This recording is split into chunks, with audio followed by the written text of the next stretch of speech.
Let's do this. Let's do it. What's going on, everyone? Welcome back to Real Reds Talk, an authentic football fan channel made in Manchester. This is Late Night Live with me, myself, Nicholas McCabe. Feels very weird saying my full name, when it's not a Sunday, but it is live with me, myself, and there is plenty to discuss, believe you me. If you're on TikTok, you can see it on the green screen behind me. If you are watching on YouTube, we're going to be talking about Ollie Watkins versus Benjamin Sesko, who is a better fit for Manchester United, whether that's tactically, whether that's financially, any other reason. I want everyone's opinion on this, on the striker situation, and give me a valid reason why. Don't just go, oh, I think I want Watkins because I've seen him before in the Prem and he's really good. You know what I mean? Like, context is always welcome. And Mbeumo has met Brian? And Mbeumo's met Brian. Jesus, what world are we living in here? And Mbeumo's met Rio Ferdinand, should I say. He's done an interview with him. I'm going to pluck a couple of quotes from there and discuss that. Laurie Whitwell's given an update on outgoings and also an update on the midfield situation as well from good old Laurie, top journalist. Can't applaud him enough. But before we get into that, that's obviously going to be the last thing that we discuss. The original plan was me and Sam was going to go live and we was going to kind of debate who would be a better fit. Obviously, I'm more in favour of Benjamin Sesko. Obviously, Sam's more in favour of Ollie Watkins, and we was going to go on back and forth and why Sam thinks Ollie Watkins is better. And yeah, that's how the debate works, right? So what I'm going to do basically is just explain why I think Benjamin Sesko is a really good fit for Man United, and how every single person out there who doesn't think Benjamin Sesko is a good fit United is wrong, and I'm going to tell you why. But before I do that, just the update, or the most recent update we've had on this situation, and I think this in itself is very interesting. So Jason Wilcox apparently is massively in favour of Ollie Watkins, with Wilcox believing Premier League proven is key this summer, whilst Christopher Vavell is in favour of Benjamin Sesko. Christopher has pushed for Sesko hard in internal meetings recently. Now, you have Christopher Vavell, who obviously has links back in Leipzig. He knows a lot of people there very, very well. He knows the scouting setup. He knows the talented individuals that are there. So you can kind of trust and respect his opinion on that kind of situation. With Jason Wilcox, same thing. He's been about the Premier League for a long, long time. He was at Southampton before Manchester United. I think he was head of the academy. I think that was his actual role. Don't quote me on that, but I'm pretty sure he was head of academy at Manchester City. So he oversaw players coming through, like whether it was Cole Palmer, Morgan Rogers. Like the list is endless. Loads of top talented players. Phil Foden being another one as well. So if you're comparing them as someone like what they know about football, they're pretty good. Do you know what I mean? They wouldn't be in the positions that they're in right now if they didn't have decent football knowledge. So in terms of who you want to lean more towards, maybe the Prem proven tag is what people want to go for, which I absolutely understand. But we have signed Mbeumo, and we've also signed Matheus Cunha in those roles as well. So that's something to keep an eye on, especially when we get into the kind of tactical discussion surrounding Benjamin Sesko. In my opinion, when we talk about tactics, and we might as well just dive into it right now, you look at what Ruben Amorim demands right now, and I think, to be honest, this is slightly changing a little bit with this new pre-season when you compare it to last season, and that's mainly because he's got time to work with players. He's brought new players in, and that always affects things, especially a player like Matheus Cunha. So what I think he wants from a striker, and Ruben Amorim might turn around saying, Nick, you fucking lying, but this is just purely what I see from what's on the pitch. He needs a striker that is... Wait, before I get into this tactical talk, why have I not got my glasses on? What's going on? He needs a striker that is mobile enough to stretch defences, technically secure to link play, able to press intelligently, and work within a fluid front line. And for me, Sesko fits that perfectly. He runs channels really, really well, holds the ball up when you need him to, and also can be both a finisher and a space creator. And I know people will listen to that and saying, well, Ollie Watkins can do both of that as well. And I'm not going to argue against that at all. Ollie Watkins, in terms of being a well-rounded striker, is right up there. Incredible player. No doubt about that whatsoever. The reason why I mentioned Mbeumo and Cunha, I just think if you've got both of those players either side of Sesko, you think about those vertical runs that Sesko constantly makes. It would just allow players like Cunha and players like Mbeumo to operate in those kind of half spaces, creating this... I don't know, whatever you'd call it, a multi-dimensional attack. I just think it would be very, very fluid as a front three. And I know people don't... The thing that always get hit with the Sesko thing is that the Højlund comparison. I'm going to dampen that down shortly as well. But I wanted to read a quote out from one of the coaches at Leipzig who described Benjamin Sesko as, he isn't a static number 9, he is a dynamic focal point who lets others play. Which I really like that line. I take quite a bit from that. Do you really think Sesko wants to join when Toon is on the up? Oh, we have to deal with a comment, ladies and gentlemen. Do I really think Sesko wants to join when Toon is on the up? I don't know how many lives I have to do when we're talking about how many people have rejected Newcastle in the window. You guys are the runt of the litter when it comes to the transfer market. You really are. So many players have rejected you. So you're in no position to say, you know, Newcastle are after him. That means we're definitely going to... In fact, a lot of journalists are briefing at the moment that Sesko has been really impressed with United's project and he would prefer to join United over Newcastle. And there are special clubs. Do you know what I mean? There are special clubs that he would move to. So, and I'm telling you now, Newcastle is not one of those special clubs. Not a chance. Not a chance. Now, this Højlund comparison that I keep seeing in the comment section and people going on and on and on and on about, right? He is not another Rasmus Højlund. When Rasmus Højlund arrived from Italy, his development was way behind what Benjamin Sesko's is. He was very, very raw. Little to no experience at the top level, was heavily relied on as the main goal scorer when he came to Manchester United in a failed system. And he had scored 9 goals in Italy. He scored 9 goals in Italy and he scored 5 goals when he was with Copenhagen. And United spent 70 million quid on him. How fucking ridiculous is that when you listen back to it? How genuinely ridiculous. Crazy. And that was based off, oh, well, these are, you know, this is what they're paying now, premium for these kind of players. Like, we significantly overpaid for Rasmus Højlund. Rasmus Højlund should have only ever been £40 million, max. But obviously, we know the people that we had in charge prior to Ineos and Wilcox and these guys paid stupid amounts. The difference is with Sesko. Sesko's played in the Champions League multiple times and scored multiple times in the Champions League as well. He's been in title races with Salzburg. He already has better movement, composure. He's more of a natural goal scorer than Rasmus Højlund. So the comparison is just null and void for me. And he's coming into a different system as well. It's a more structured system with Ruben Amorim. He'll be developed properly. He's not getting chucked into chaos like Højlund with loads of pressure. Yeah, I just don't get it. People... What's going to happen is with this kind of narrative for Benjamin Sesko, if we end up buying him, all the big media publications are going to talk about Sesko and United and how United have paid way too much, because I think the price tag is around 70 million quid, right? So that's what they're going to push. They've paid yet again another 70 million quid for a young, unproven kid. And you know what? The majority of decent strikers have come from that period. They've probably been a similar tagline or a narrative. I've spoke about Alexander Isaac before, sorry. Virgil van Dijk was probably another one as well. I know he's not a striker, but when he was at Celtic, obviously looked incredible. And Liverpool paid a huge fee for him. You know, there was question marks around that. Why are they paying that much? But again, on the flip side, it can also work against you. You know, Kepa Arrizabalaga, I can't even say his second name. Arrizabalaga. I don't know how to say it. He was just gone for 5 mil now to Arsenal. So 70 million or 75 million quid on a keeper obviously did not work out. So it can go either way. So I appreciate there is a risk involved with this situation. I really, really do. Genuinely do. So, yeah, I get that side of it. But let me explain why I don't think... Well, why I personally wouldn't go for Ollie Watkins. And I really like Ollie Watkins. I think he's a genuine top-level striker, and he's proved it on a consistent basis. However, Ollie Watkins turns 30 this year. Now, for anyone watching right now, whether you are on TikTok or YouTube, if you look at yourself truthfully and you say, what was we all saying when we signed Casemiro from Real Madrid? A 30-year-old who's proven, done it for Real Madrid, won 5 Champions League, £60 million. The majority of people look back at that deal and they say it was a mistake. We shouldn't have done that. He was incredible in his first season, but look at the problems that we're dealing with right now. Now, he won't be on as much wages, but I think Ollie Watkins is on around £140,000 at Aston Villa. If he moves to Manchester United, you can pretty much guarantee he's going to be on 200 grand a week.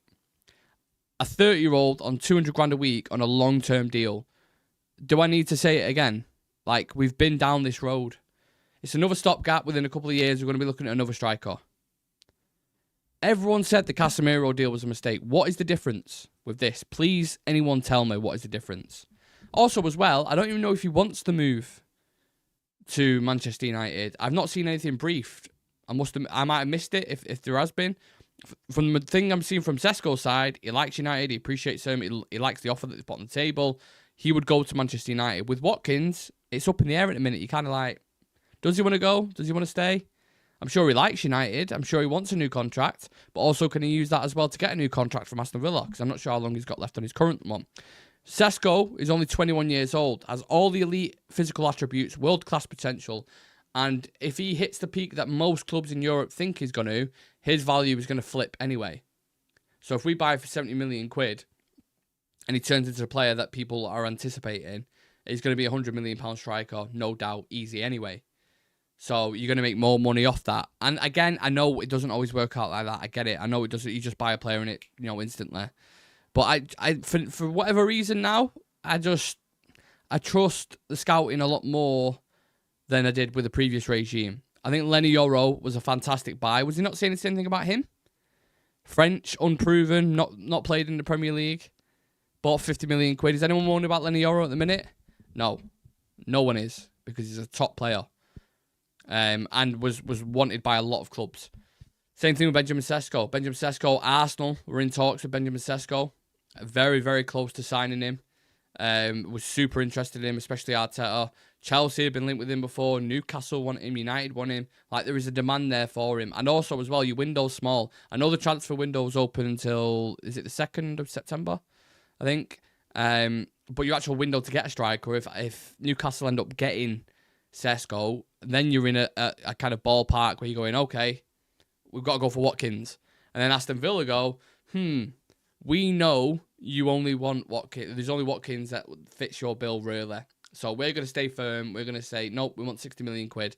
And then it drags on to the end of the window. You get a little bit panicky, and that's the situation that we find her in. So you've got to strike while the iron is hot. And don't forget, we're trying to build a future under Ruben Amorim for the next years. Like, the reason why Ineos briefed this, we're only signing players that are 25 and under, etc., is because we're looking towards the future. They've made loads of signings from early signings. That young kid, Harley, can't remember his full name, from Southampton, the centre-back, Aiden Heaven, Chido Obe, Sekou Kone, I forget the kid's name, who's going to go out on loan to Lausanne, the striker, 18-year-old from France, Enzo something, I think it is. So they're buying for the future, which we never did. We always bought for the here and now and given big wages and mega social media star and blah, blah, blah. So it's a long-term option. And you can get someone like a Haaland-type striker you build around for 5 years. And you're not having to worry a couple of years down the line saying, oh, shit, we need to get another striker again. All your team will be in place, for me personally. Right, let's get into the comment section. Get involved, interact if you're watching live on TikTok. Same with YouTube. I'll dive into those comments now. Someone talking about Randall, Kolo Muani. Absolutely not. Absolutely not. Jonathan Paul saying, I think I've done this poll 10 times today and given a different answer every time. Honestly, happy with either. I think that's another great point as well, Jonathan. Listen, if it got announced tomorrow, I woke up in the morning and he said, right, Ollie Watkins is going to be Manchester United's new number 9. I'm not going to sit here and go, can't believe we didn't get Sesko, man. Honestly, idiots. Fucking what the fuck is it? I'm not going to be like that. I'm going to be like, happy. Because he is genuinely a really good striker. But I'm being asked the question, who would it go for? And it's Sesko. If Sesko doesn't join, the Barcodes are totally in the mud. I have a lot of PTSD when dealing with Bundesliga purchases, so it feels like a massive risk. Right, this Bundesliga thing, I put it out on X before, right? So the league narrative thing doesn't really work, in my opinion, and I'll break it down why. So for me, it's more about how good are your scouts, how good are your decision makers, how good is your recruitment. Because you can go into the German league and you can go, okay, what players have done really well who have gone from the German league to the Prem? Majority of them are City players. Joseph Gvardiol obviously went for a massive fee. Probably question marks around that at the time. Was it 90 million quid? Has been incredible for Manchester City. Really contributed quite a lot. Leroy Sané was bought when he was young, 21 years old. I think you can consider him a decent winger for Man City. I think they pretty much got the money's worth and then sold him on to Bayern Munich for decent money as well. You have other examples, obviously, who flopped, but with Man City, Erling Haaland is another one. I know, again, people say, well, he's an obvious one, and everyone knew he was going to be good or whatever, but again, nothing's guaranteed in football. They're not always kind of translating to what you think they can. We've also got Havertz, who, I know it's time it's Chelsea, people are like, I actually rate Havertz, I think he's a good player. Kevin De Bruyne, bought for 50 million, did incredible. Firmino had a really good career at Liverpool, winning Champions Leagues, etc. Gravenberch has gone from Bayern Munich to Liverpool, has become one of the most important midfielders in the league. Mazraoui for 15 million quid from Bayern Munich to United. So there's loads. Marmoush as well, someone just mentioned. Like, there's examples of players who've done really well and have been bought for a lot of money. Marmoush was bought for 70 million quid. You know, Ekatike's bought for 79 million quid. These are the prices that you're paying. It's premium, yes, but a return that you get if they turn out to be the player that you think is worth it.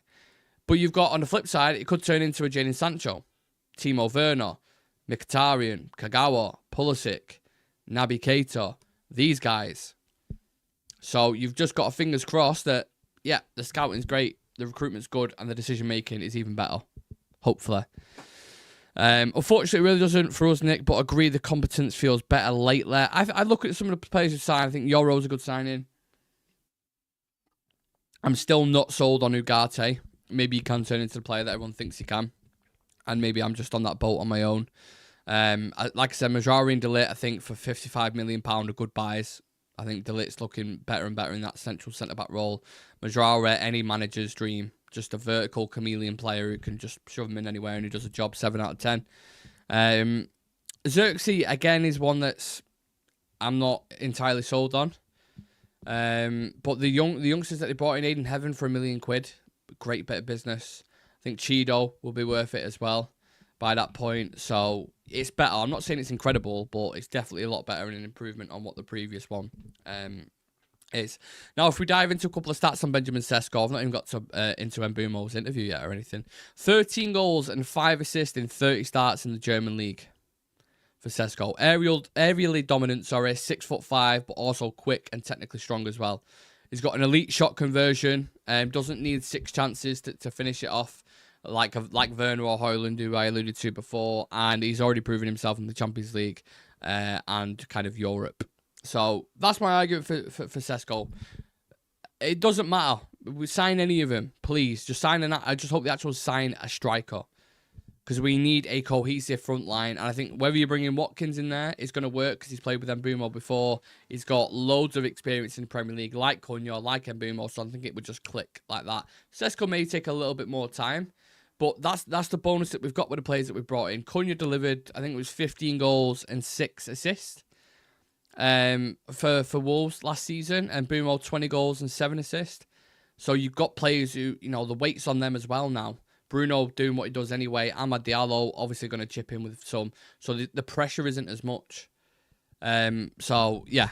Benjamin Sesko for me, I would go for. Amala. Adam saying similar to Ibra-like type. If you want about Sesko, slightly, but he's quick as well. That's what you get with him. He's mobile. So you can play it into him. He's quite strong. He's good in the air. But he can run in behind as well. That's why I really like him. Because he's not just your traditional, always your target man. You can fling it into him. He offers problems, like, across the park. So, yeah. If we can't get Watkins or Sesko, I reckon we go in for Lookman. The Lookman signing, I know he got African Player of the Year. I know he's done well for Atalanta. I don't know. I'm not totally sold on Lookman, to be honest with you. He's had some injury issues as well. I appreciate him as a player, but I won't bring him in as, he's going to be the number 9, Right, let's move on to the interview that Brian Mbeumo had with Rio Ferdinand. And I've just plucked the first quote I thought was really, really good. He said, I think I'm someone who likes a challenge. There's a very good project in Manchester and I wanted to be a part of it. Of course, I spoke to some other managers because I wanted to hear their projects, but Manchester United one was very good for me. And we can't use the old, shake of the branch to say, oh, United just offered more money. That's the only reason why he goes there. I'm actually fascinated to know why someone in, let's say, in Mbeumo's position at the minute would pick United over everyone else. I don't know what other clubs. I know Spurs were interested in Mbeumo. I know Chelsea came in late for Mbeumo. Arsenal, I think, were interested slightly as well. That's why they ended up getting Madueke. With Cunha as well, Arsenal interested in him, Newcastle interested in Cunha. So when all these clubs are coming in, which all them clubs have Champions League football, by the way, why are they still picking Man United? I would love to see the project that they're offering on the table to say, listen, this is where we're going, or this is where we want to go with Amorim. These are the players that we're bringing in. This is how you're tailored to this position. This is where you're going to be playing. This is who you're going to be playing with. Like all that plan and blueprint that they've played for him, just to see what's on offer and why these players are so desperate to join Manchester United. Because I know United's still a big draw, obviously, because you're still hearing things like they want to play for the club, but it can't just be that in a minute, especially when we've been beaten the European final by Spurs and we finished 15th. Like, you have to be honest and open and say there are more attractive clubs to go to at the minute. Like, for whatever reason, people turn down Newcastle. Like, don't get it twisted. Playing at St. James's Park on a Champions League night with the team that they've got is still a very enticing project to go to. Like, I look at Newcastle's team, I think it's right up there. Their midfield of Tonali, Guimaraes, Joe Linton, perfect balance. Elanga and Gordon on the wings, electric. Isaac still up top for now. And then I think they need to work on the defence as well. But I think they've got a really good team. And then Chelsea's one of those where it's like, Mbeumo go there or Cunha or whatever. Like, there's such a high selection of attackers. Maybe the game time isn't as guaranteed at United. Whereas with United, it's like, Cunha, if you come, that's your position straight away. And Mbeumo, if you come, you're on the right-hand side straight away. So maybe that's the side of it that we didn't maybe see as an offer. But yeah, I think that was interesting. On tactics, he said Mbeumo said, I think it's really important both sides of the game, you attack and you defend as a team. I think if it's just one of us don't defend, I think it can make space for the opponent. I think it's really important to defend well. I think now in football, you have to be adaptable and be able to play in a few other positions than what you'd say is your best. Obviously, I've played as a winger mainly at Brentford, but I don't have one specific position where I feel I can do the best. With Brentford, I used to play as a number 10 in the pocket or even as a 9. I could play all those positions. Whatever position the gaffer wants to put me in, I will play out there. I always want to be better than I was yesterday. I'm very demanding of myself, and I always try to do the best. I don't like to put limits on myself as well, which I love. Look, versatility managers scream for nowadays. With the injuries that you get, the amount of games that you're playing. I know it's slightly different for us because we're not in Europe next season. But again, because we have a stretched budget, having players who can go, okay, he can go in the 9 if Højlund gets injured, let's say, for example, or, okay, he can play at wing-back if Ahmad gets injured, or, do you know what I mean? Like, you can always pivot and have players, and it's good for game time as well, because they'll constantly get minutes. So, in-game, I'd imagine with Mbeumo, sometimes you're going to see him playing at wing-back when Ahmad pushes forward a little bit. You're going to see him drifting inside, playing as a 9. You're going to see him holding the width, kind of chalk on the boots situation. And there's going to be fluidity up top. That's what you're going to see. And that's why both Cunha and Mbeumo are very exciting players, because they can do a job in a lot of different positions. So, tactically, I think it's fascinating. I was gutted he didn't play on the weekend. For some reason, I just had in my head that he was going to start, but I don't even think he's going to play against Bournemouth either on Thursday, because he's not up to pace yet, because Brentford's starting the pre-season later, and he went back a bit later. So Mbeumo's not actually ready just yet. So maybe the Everton game on the weekend will be the best time to kind of play him and see what he's about and see how that connection's working. But it's a quick turnaround, isn't it? You think we play Arsenal now, which is crazy to say. We play Arsenal the 17th, is that correct? Let me just double check. Yeah, 17th on Sunday. So by this weekend, it'll be 2 weeks until the Prem starts, and we play Arsenal, who are going to rock up to Old Trafford. They're going to rock up with Gyökeres, Saka, Madueke, Ødegaard, Zubimendi, Declan Rice. They're going to be ready for it. Saliba, Gabriel, Raya, that's going to be a game. That's going to be a tough game. So you've got to get these signings in. We might not even have a number 9 for that game. We might not even have a number 9. So, yeah, we've got to be ready for it. And I hope Mbeumo's fit, firing and ready to go. Now, let me give you the update quickly from Laurie Whitwell on the outgoings. So, as far as I'm aware, Garnacho is still waiting on interest from Chelsea. While there has been significant interest in Antony, no advanced talks have taken place. Also, United's ongoing pursuit of a striker cast doubt over Højlund's future, and Sancho continues to attract interest from Italy. United have now dropped Jadon Sancho. This is from Ben Jacobs. Dropped Jadon Sancho's asking price to 17 million. Dortmund are currently debating whether to make an approach for the player. This is a little bit irritating with outgoings, but it's also something that we're familiar with. If you look at past summers, we struggled to sell simply just because of the wage. It's as simple as that. In Sancho's case, if he was on £100,000 a week, it would have already been gone by now. Simple as that. But because he's demanding 200, 250s, it makes it difficult, which is probably why United dropped the price down to 17, just to kind of move him on. Because as much as they say, we're not going to sell these players for cheap, the ones that are leaving, they'll be reintegrated back into the squad. I just can't see Ruben Amorim doing it with Sancho. And I think clubs probably know that as well. So hopefully we can sort some kind of deal out. But at the minute, it's just frustrating, innit? Because it's just all noise. Everything you read is, yeah, they're interested, but they're not putting an offer in. Like, why is no one putting an offer in? Anthony clearly had a good season. Loads of other clubs around us are selling players. Chelsea is selling players. Like, they've just signed João Felix to Saudi for like 40 million quid, who's not had a good season in God knows how long. Like, was probably also on decent wages as well at Chelsea. And we're sat here still trying to sell fucking Anthony. Garnacho, how have we not managed to sell Garnacho yet? Like, the kid is talented.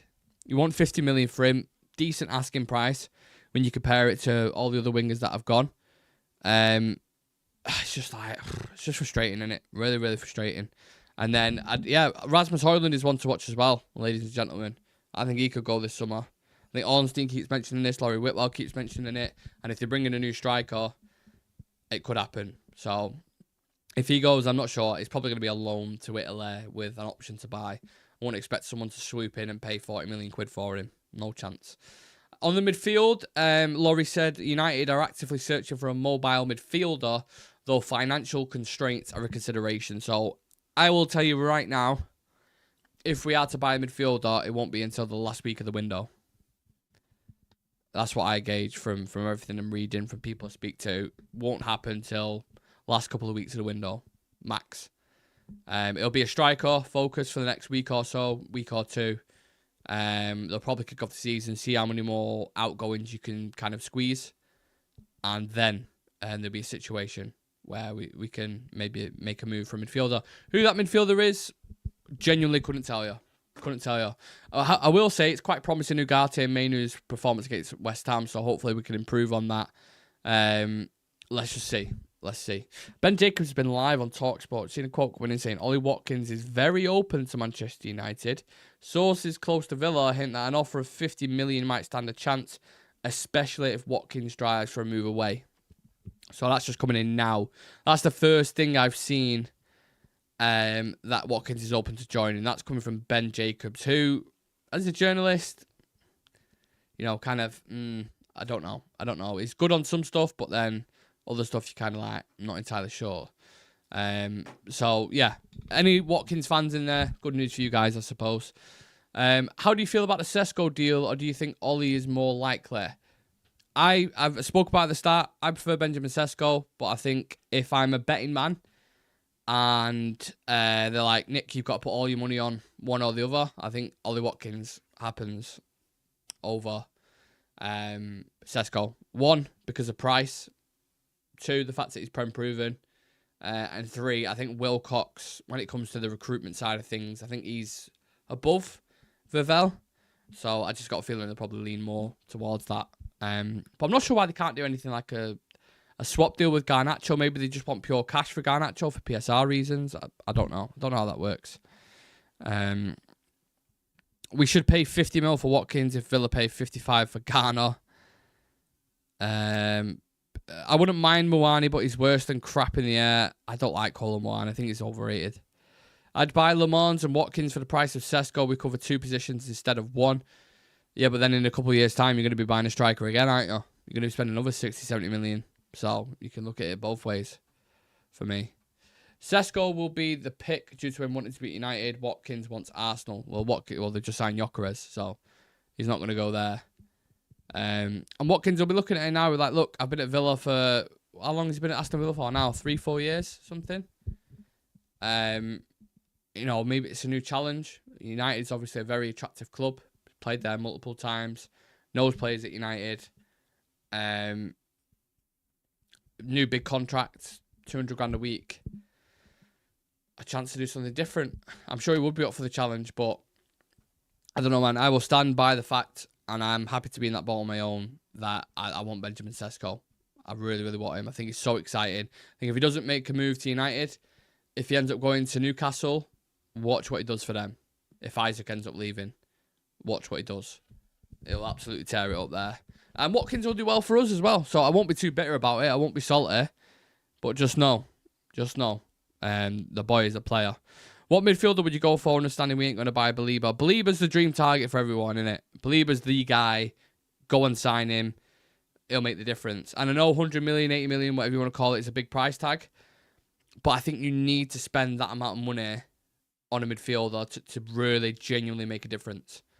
Look at the money. Chelsea spent 115 million on Caicedo, and he's been incredible for them in the midfield. You would probably say worth it. Declan Rice, 100 million, worth every penny. Those 2 free kicks against Madrid alone was worth the fucking money. But I think he's been a really, really good signing for them. So I think you need to invest decent money in that position. United haven't got it, so I think next season, by next summer, I think that's where a big chunk of money will be spent. And whether that is Carlos Baleba, I don't know. Maybe it's someone else from Europe, but certainly something to keep an eye on, people.